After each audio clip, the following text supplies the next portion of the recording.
All day people have been enjoying the park. They've been walking all around, but they have been avoiding that area over there. You can use a smaller shovel so that you're not lifting such a heavy load at one time. You can do it little by little. When someone steals the copper wire out of one pole like this one, MoDOT says it's pretty easy for them to get the copper wire out of nearby poles, creating even bigger problems. We have some behind the scenes photos of the different exhibits on the Fox 4KC Instagram and on my Instagram at Alana_news. 2 of the 3 people who died, they used to live right over there, but now it's just a pile of rubble. This is a sad situation for a 14-year-old girl that police say was probably just walking home from school. And to see how bad it was, all you have to do is take a look at the car. People were playing disc golf. One of the players dropped his frisbee down this hill over here. He went down to go get it and he saw the horse's dismembered body. It's hard to say how it ended up here, but earlier today there was a needle right here on the ground. Lucky me, yes, like you said, lots of stuff to choose from. There was a car fire here last night. Check out the road. It is still scorched. You can see that.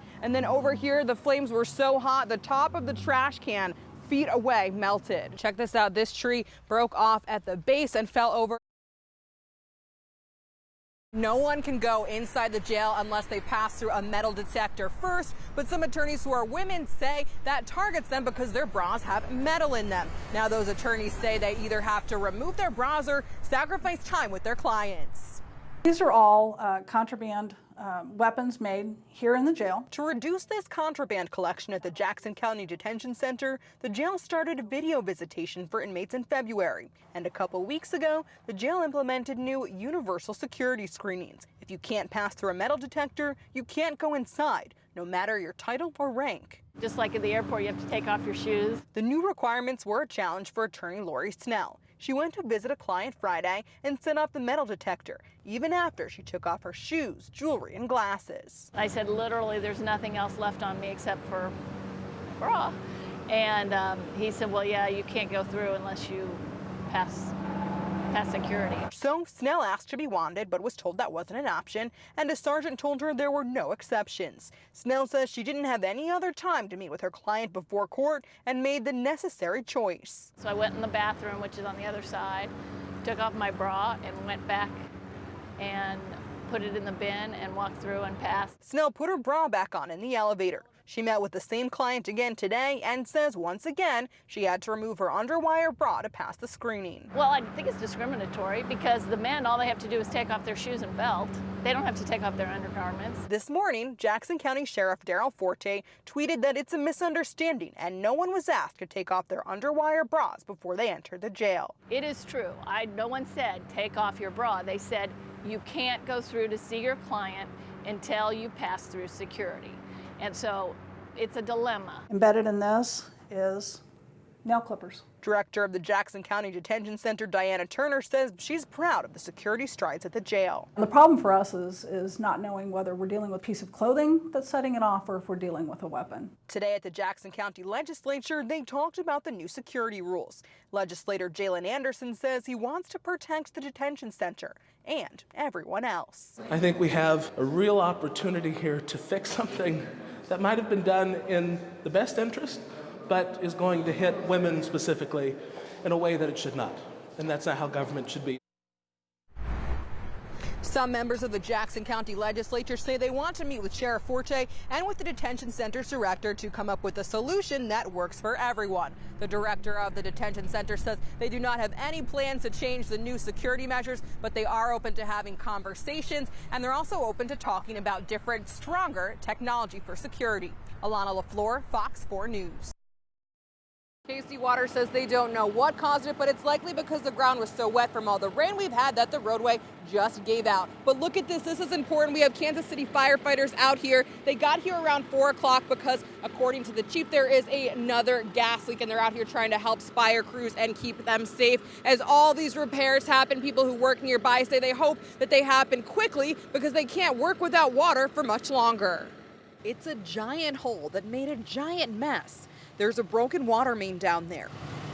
That's a struggle because water continues to leak in. So yeah, I just kind of climb up here and... It's also a challenge for employees at nearby businesses. Got 47.5 now, 50. Andrew Turner owns Andrew Turner Auctions. Sold. Every Thursday, he holds an auction and sells thousands of dollars worth of treasures. Uniform. But he canceled yesterday's auction because this mess means he wouldn't have had any water or bathroom access for around 150 people. He hasn't had any water since Saturday. This is the night we make our money. We've got to get this figured out. He had to cancel his auction, but his bills are still due. If it happens again, we're in a bad place. KC Water says at least 3 businesses have the same problem. It's just a nuisance. Peggy Jo Cudney works at Mid-State Supply Company. None of her company's buildings on this street have running water or bathroom access. We've hauled gallon jugs of water in every day so we can manually flush the toilets. As she looks at a water fountain that doesn't work and empty coffee pots, she hopes for a fast resolution. She can't take it much longer. I don't like to think about it, but we've had to think about it, try to figure out now how are we going to make this work, because you have to come to work. In the meantime, KC Water gave affected companies water and portable toilets, but it's not something they want to get used to. It seems like that's just been a huge problem for so long, and now maybe since it's reached this kind of critical mass, that maybe it'll get fixed right. Spire crews are still working to fix the damaged gas line, and once they do that, then KC Water can come in and make their permanent repairs. They don't know when that's going to happen, when people are going to get water back, but they told me that's not going to happen today. Alana LaFlore, Fox 4 News. Inside of the Golden city limits, there wasn't that much damage. There were a few trees knocked down, a few power lines knocked down, but outside the city limits where we are, nothing compares to this damage and destruction over here. If you look at that big pile over there, there's a car in it, and in front of that, that is the foundation of a house. That is where Gene and Opal Harris lived, but their house, now it's gone. It's all destroyed, and the destruction you see here, that's spread across the area and affected other families. It's just unimaginable the destruction this thing caused. I've never seen anything like it. Dean Easton was friends with Betty Berg, who died in the tornado. She and her husband, Mark Berg, lived in a mobile home off 126 Highway. Everything they owned, film strips, dream catchers, are now scattered in the streets. That foundation was there. The trailer sat there where the blue truck is, and then it blew it all the way across the road, twisted it like an S. Trees are down all over the area, split in half and ripped from the roots. Some are wrapped with metal roofing. It's just devastating what happened around here. I mean, Betty was a little thing, weighed about 90 pounds. Man, and like I say, Mark, he's still alive. He's in the hospital in Joplin, I believe. I think he broke both of his hips and both of his legs below the knees. A few yards away from the destruction at the Bergs, another family salvaged what they could. We got pictures.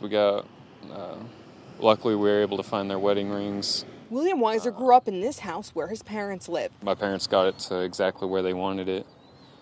They just got done remodeling. Things can be replaced, though. A sheriff's deputy, Weiser, was patrolling Wednesday night during the tornado. All the power lines were down, so as I was driving through, it all hit my patrol truck and had to swerve over. The tornado's path continued and ripped Opal and Gene Harris, a couple in their late 80s, out of their house, throwing them 200 yards away. For a small community, those 3 big losses are hard to take. I talked to Betty probably half hour before this happened. We both told each other to be safe.